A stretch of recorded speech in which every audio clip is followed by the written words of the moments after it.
estaba el general estaba Yello y Víctor. Ajá. ¿Quién? ¿El de la colita? No, el otro. Iván Pérez Negrón. El de Apatzingán. No, Iván Pérez Negrón. Iván. Estaban platicando y todo, entonces de repente se viene el aire y se les cae la bombada, se cae en la cabeza. Sí. ¿No tienen fotos y así? Para hacer memes y esas cosas. Para ahí andar ya. Sí, porque eso ayuda. Sí, hasta que Sí, se sí. Entonces mejor no. Ok, vamos a empezar porque voy al centro. Es lunes 25 de marzo del año 2019 y el Partido de la Revolución Democrática en el estado de Michoacán nuevamente les da la bienvenida, amigas, amigos, representantes de los medios de comunicación. Esta tradicional rueda de prensa la preside el licenciado Antonio Soto Sánchez, presidente del Comité Ejecutivo Estatal del PRD. Se encuentra con nosotros Verónica Naranjo, secretaria de Equidad de Género. Asimismo, el secretario Jesús Orlando Adrián, secretario de Operación Política. Marvin Toledo, de Asuntos Municipales. Está con nosotros el compañero Elder Valencia, secretario de Finanzas. Gerardo Oyoki, secretario de Alianza y Políticas, asimismo José Carlos Guzmán Garceda, secretario de Asuntos Electorales. Una servidora, Brisa Arroyo, también les da la más cordial bienvenida esta mañana. Adelante, presidente. Sí, muchas gracias. Bueno, pues buenos días a todas, a todos. Hoy la recorrimos a las 10:45, en el entendido de que había muchos eventos, nos enteramos desde anoche, y pues la idea es estar lo mejor sincronizados posibles todos quienes tenemos convocatorias con los medios de comunicación, así que les agradezco a los que han asistido el día de hoy. Quiero referirme en esta conferencia de prensa primero a la controversia constitucional que ha sido admitida por el máximo tribunal constitucional del país y quien habrá de dirimir de manera legal, jurídica, la controversia entre el gobierno del estado de Michoacán y el gobierno de la República respecto a quién le corresponde atender los servicios educativos en el nivel básico, que es, ustedes recordarán, en el mes de noviembre el gobernador del estado entregó los servicios educativos al gobierno federal y también se acudió a la Corte para que fuese la Suprema Corte de Justicia de la Nación quien nos ayudara a dirimir esta controversia. Entonces, primero decir que ya fue admitida, lo cual es positivo y no será la voluntad ni del gobernador de Michoacán, pero tampoco del presidente de la República, sino del máximo tribunal constitucional, el que habrá de definir de manera autónoma e independiente, en el entendido de que en este país hay independencia y división auténtica de poderes federales. 2. Ustedes lo saben perfectamente, ha habido polarización a partir de un lenguaje y de un discurso de buenos y malos, de honestos o corruptos, de fifís o ¿cómo les llaman nosotros? Chairos, y de la cuarta transformación y quienes están en contra de la cuarta transformación. Eso ha generado en muchos eventos una polarización de descalificación, principalmente en contra de quienes piensan distinto, diferente al presidente de la República, y los abuchean, los descalifican. No se ha salvado ningún gobernador, incluyendo a los gobernadores de Morena. Nadie se ha salvado, porque se ha generado ese ambiente de crispación social, de polarización. El discurso del gobierno y el discurso oficial no es de conciliación, es de descalificación de quien piensa distinto o diferente. Sin embargo, esta polarización pues ya le llegó hasta el propio presidente de la República, pero ahora en sentido contrario, en el estadio de los Diablos Rojos, propiedad de Harp Helú, quien fuera, ustedes recordarán, propietario de Banamex y que fue secuestrado durante muchos meses, como 4 meses fue secuestrado hace muchos años. Bueno, él es el propietario de este equipo muy famoso, y pues ya abucharon al presidente de la República. ¿Y qué es lo que entonces puede ocurrir? No lo celebro, ni estamos de acuerdo, porque sería caer en la misma, digamos, en la misma actitud y posición que se está asumiendo desde Morena y desde el gobierno.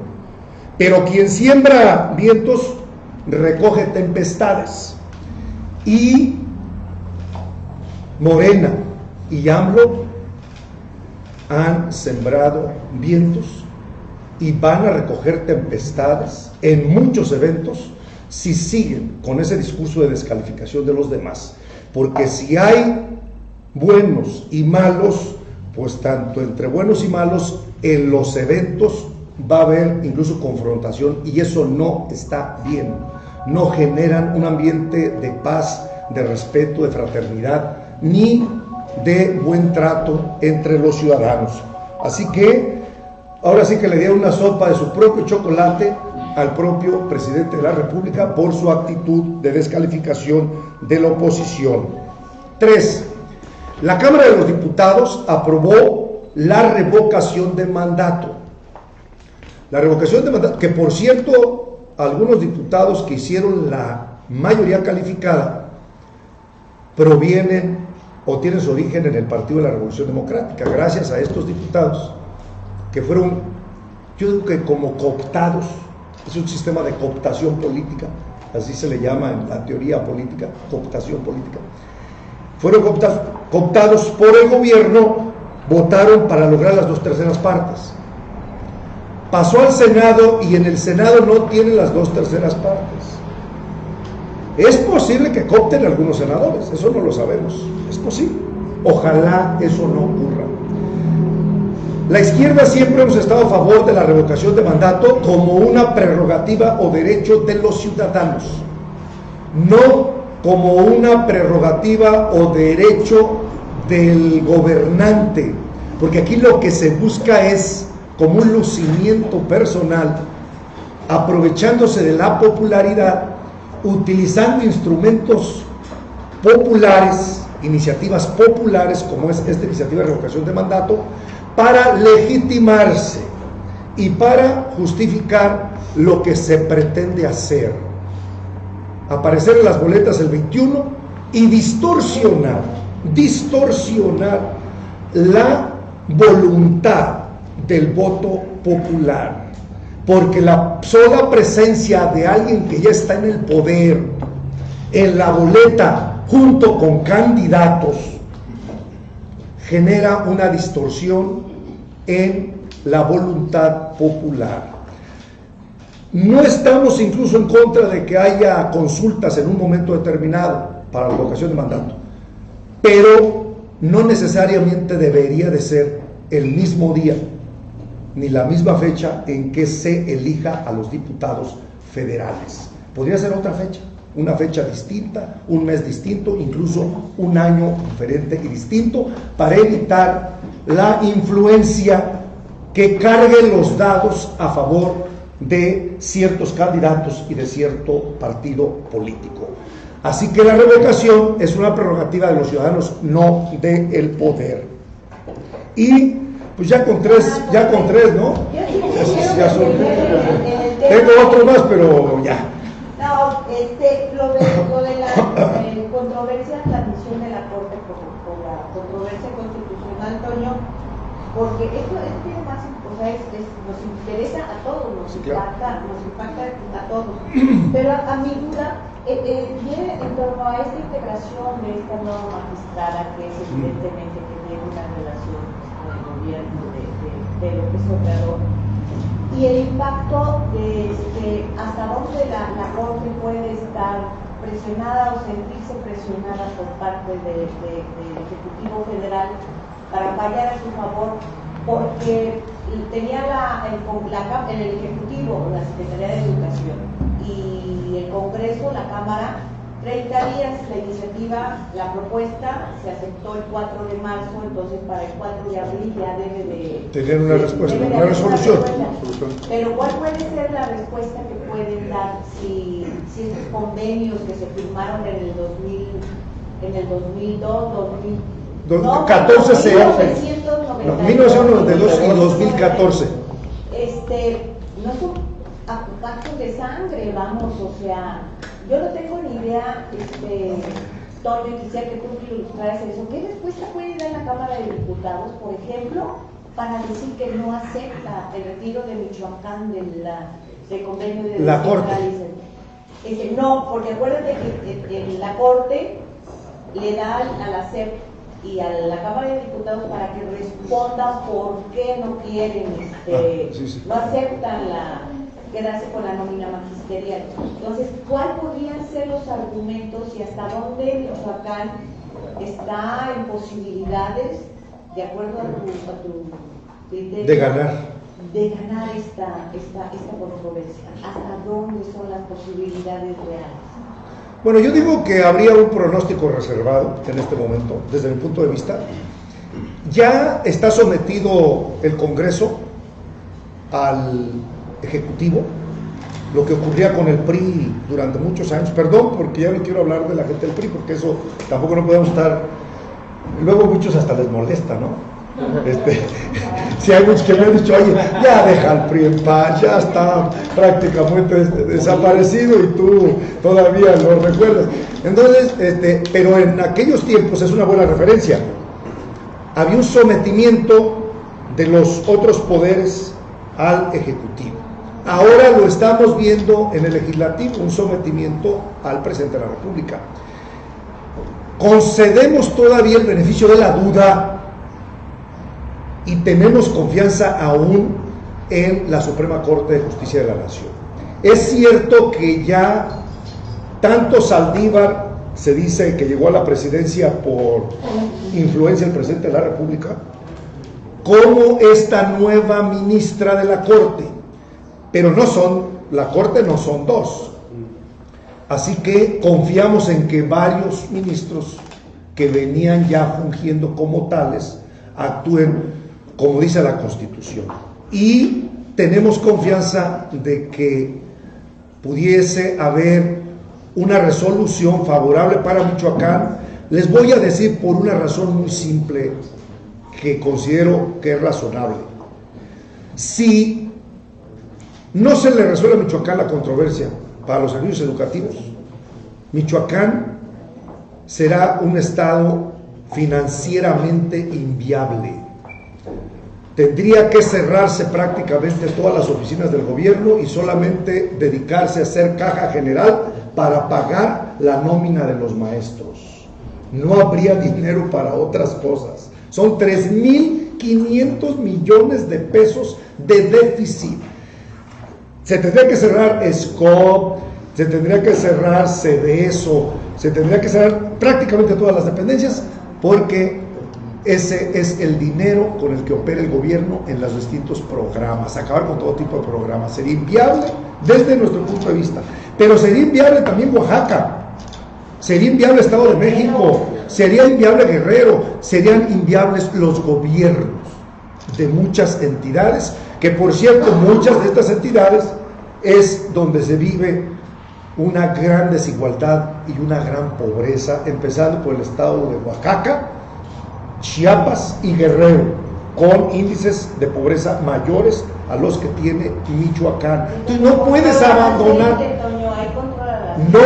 abandonar, por cierto, donde está la CENTE es donde peor está la educación. Perdónenme, amigos de la CENTE, yo no quiero hablar en contra ya de ustedes, porque luego se enojan mucho, pero donde la CENTE da clases es donde los niños están peor preparados. Donde la CENTE tiene presencia es donde la educación está en niveles más deplorables. Así que no puede ser ciego el gobierno federal, no puede ser ciego tampoco la Corte de Justicia de la Nación de no revisar a fondo el tema, no solamente jurídico, sino con un contenido del espíritu de la Constitución, de que la educación debe ser de calidad, debe ser gratuita, debe ser una educación que llegue a todas y a todos los niños. Así que tenemos confianza, todavía tenemos confianza en un poder, que es el poder judicial. Oye, pero mira, el asunto es que yo siento que no es más conveniente que Silvano retire esa controversia. Hay una mesa tripartita que está laborando y te quedas corto en el déficit. La CENTE está pidiendo 8,000 millones de pesos y dice que nada más están presupuestados 4,000. Es decir, faltan 4. Es el doble. Entonces, hay una mesa tripartita en donde viene la reforma también educativa, otro elemento, y que Michoacán no es el único estado que tiene una nómina estatal, ¿sí? O sea, de carácter estatal, muchos sino varios estados hicieron su propia nómina estatal. Entonces, es un conjunto de entidades. Esto no polariza más. Es cierto, tienes razón. Las finanzas se están quedando completamente vacías, pero no es mejor el dialogar y esperar los resultados de esas mesas tripartitas, esperar el resultado de la mesa de la reforma educativa en el Congreso y ver qué va a hacer el gobierno federal con el asunto educativo. No es mejor por la vía del diálogo que a través de las instancias legales. A ver, yo siempre he aprendido algo desde que fui a la escuela. Nos decían, en política siempre traza dos caminos: el camino político del diálogo, del acuerdo, pero también con posibilidades de que no haya acuerdo, y el camino jurídico, lo que digan las leyes y lo que diga la Constitución. A la par pueden ir caminando y dándonos la oportunidad como país y como Estado de que si tenemos una Suprema Corte de Justicia que puede dirimir controversias, demos la oportunidad de que lo hagan sin agotar el diálogo. Igual la respuesta se encuentra en la mesa tripartita antes de que resuelva la Corte, pero ¿qué tal si no tienes en la Corte ninguna controversia, ni esperas que una institución de este nivel resuelva, y acá se entrampa el diálogo y solamente la posición de una parte la que va a prevalecer sobre la otra? Pues entonces va a fracasar el objetivo, que es la educación. Entonces yo digo, Andrés, no tendría nadie por qué molestarse utilizar lo que la Constitución establece como vías legales, jurídicas, para dirimir controversias. Lo dice la Constitución. ¿A poco se ofendería el presidente de la República que el Michoacán lo hiciera? ¿Quién se ofende? ¿Por qué? Para eso existen las leyes. Es como el tema de los divorcios. Pues la ley establece reglas y los divorcios se formalizan con un juez, etcétera. Y hay diálogo también. Fíjate cómo puse el ejemplo. Hay diálogo, hay la vía jurídica y la vía del diálogo y de la reconciliación. Pues por lo pronto, hasta que no se resuelva, el presupuesto del Estado es el que está cubriendo las quincenas de los maestros, porque no queremos que los maestros sigan tomando las calles y sigan metiendo al Estado de Michoacán en una situación muy grave y muy compleja. Y algo muy importante que debo de decir: la CENTE se está oponiendo incluso a la reforma educativa que plantea el propio nuevo gobierno. Dice que así como combatieron la reforma educativa de Peña, que con la misma energía y con la misma intensidad van a combatir la reforma de López Obrador, porque no satisface sus demandas que ellos han planteado por muchos tiempos. ¿Y saben cuál es una de las demandas que es bueno que la gente también lo sepa? Por ejemplo, dice López Obrador: no hay intermediarios en mi gobierno para el pago y para que los recursos lleguen al beneficiario, al maestro, al docente, al administrativo. Pero resulta que la CENTE plantea que tiene que ser con cheque, porque ellos reparten unos cheques y otros se los quedan, porque muchos no existen, son nombres inventados, inventariados por la propia CENTE, duplicados. Hay gente que no es maestro, que no da clases, pero que tiene una clave y que cobra y que le llega su cheque y que vive en la Chapultepec o que vive en la Morelos, etcétera, etcétera. La Secretaría de Educación tiene identificados y es muy importante que no eso solamente la sede, a nivel central, las oficinas, en todo el país. Ahí. En todo el país. Bueno, entonces nosotros tenemos confianza en que lo jurídico y el diálogo pueden complementarse y que podemos lograr una buena resolución de una instancia, una institución como es la Suprema Corte de Justicia de la Nación, en la cual tenemos confianza porque todavía no la tiene controlada ni sometida el presidente de la República. Yo preguntarle otro tema, dirigente, sobre lo ocurrido en Tuxpan.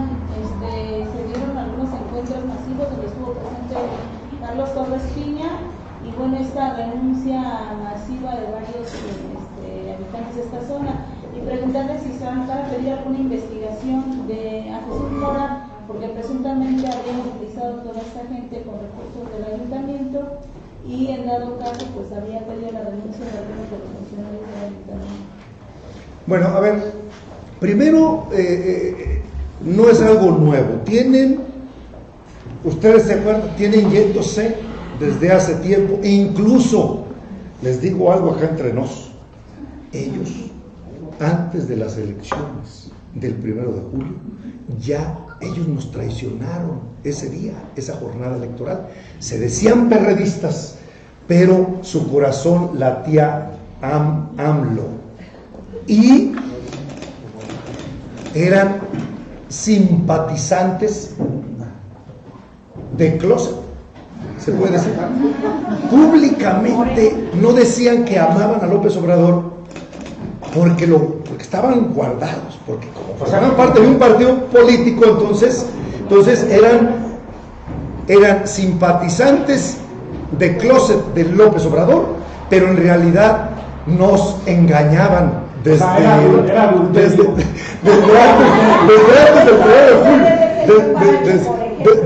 1 de julio ya nos estaban engañando y poniéndonos el cuerno como partido, porque ya andaban con los del frente. Eso ocurrió. Por eso lo que hicieron es ayer o antier, pues simplemente es como no tienen más notas que dar, como no tienen en mente temas importantes que decir, un diputado federal, como el que dice que es el líder de ellos, en lugar de estar viendo temas que nos interesan los michoacanos, el educativo, el financiero, el de infraestructura, el del campo, que hay menos recursos para el campo, el de las mujeres, el de las estancias infantiles, el de los refugios, el de las becas, el de los comedores populares, estos que también cancelaron, comunitarios. En lugar de hacer eso, andan con este tipo de eventos de verdad de quinta categoría, utilizando recursos públicos, poquitos, que los pobres municipios tienen bien poquito dinero, y lo poquito que hay se lo roban los presidentes municipales, o lo utilizan los presidentes municipales con fines político-electorales o políticos distintos para lo que están autorizados. Pues por lo menos que yo voy a pedir, y no lo voy a pedir aquí en el partido, lo voy a pedir como diputado, porque hay una auditoría, pues por lo menos que tengo que pedir es, necesitamos que auditen perfectamente a ese presidente municipal, porque sí sé que ha manejado recursos junto con Torres Piña, de esos que etiquetan en México en la Cámara, que ahora creo que ya no los etiquetan, pero los etiquetaban, y tienen hasta empresas constructoras donde hay moche. Se supone que el moche ya desapareció con López Obrador, y estos siguen todavía en la vieja dinámica del moche. Así que yo por lo menos pediría una auditoría a ese municipio para que se verifique por parte de la Auditoría Superior, que pronto se va a nombrar al auditor, para que no se distraigan recursos de la gente para intereses políticos. ¿Lo va a hacer oficial, dirigente? Lo reviso, pero creo como diputado tengo la obligación de hacerlo, no solamente con Tuxpan, sino con todos los municipios del estado de Michoacán, pero esto es muy evidente, aquí como que hay pruebas de que llevaron a los empleados, a los trabajadores, que si no iban, los hacían renunciar de su trabajo o de su empleo, lo cual eso nos parece bastante Pero grave. la van a presentar estas pruebas, estas evidencias necesitamos también tener las evidencias, hay videos, pero necesito a ver si hay documentales, pruebas documentales, si hay testimonios personales. Si logramos tener testimonios y pruebas documentales, ni hablar, o sea, ni siquiera lo vamos a dudar. Presentaremos denuncias del carácter que sea en el Congreso, en la Fiscalía General del Estado de Michoacán, por desviar recursos. Habría que ver qué tipo de delito se configura y lo vamos a hacer. Y no porque sea alguien del PRD que se vaya, lo haríamos con cualquier otro presidente municipal que evidentemente distraiga recursos públicos. Hasta ahorita, cuando hablas de estas empresas, diputado, cuando habla de estas empresas que tienen que estar en presión de Carlos Torres Piña, del presidente municipal. Fíjate que no tengo el dato exacto. Sé que operan con algunas empresas para obras en el pasado, pero como ya no etiquetan recursos, este año ya nos etiquetaron como que ya no está operando de la misma manera. Sé que se hacía en el pasado, o lo supe que se hacía en el pasado, pero todo esto fue